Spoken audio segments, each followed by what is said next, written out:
Acorns come from oak trees. They are seeds, and compared with many seeds, they are huge. In the autumn, as the acorns reach maturity, they fall to the ground. Under a healthy oak tree, there may be hundreds or maybe even thousands of acorns. All this is the oak tree's effort to reproduce itself. Each acorn has the potential to grow a new oak tree. Yet most acorns will be eaten by creatures such as squirrels or mice, or they will rot and provide food for the insects and fungi in the ground. Only a few acorns will grow and become a new, mature oak tree and produce acorns of their own. If the oak tree is healthy and in a good place, then every year it will produce many, many acorns.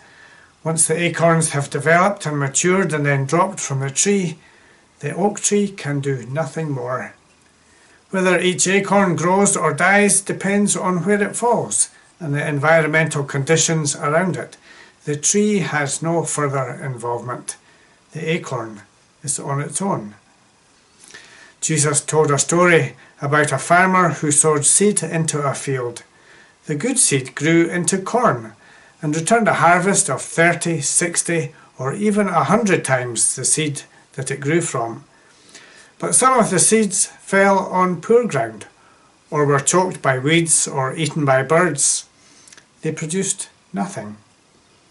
In our ACORN initiative, we plant acorn seeds in the lives of other people. We ask God who we should speak to. We hear His call of who to contact. We obey that call and speak to the person asking, "How are you doing?"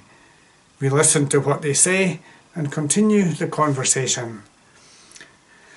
We find out what God is doing in their lives. We report back to our support group, not on who we spoke to, but on what happened. And then we try to notice what God is doing in that person's life and get alongside what God is doing with them. That's ACORN. Our next group meeting will be on Tuesday the 2nd of November at 7:30 using Zoom. Come along to find out more, or speak to Flora, Morag, Maureen or myself.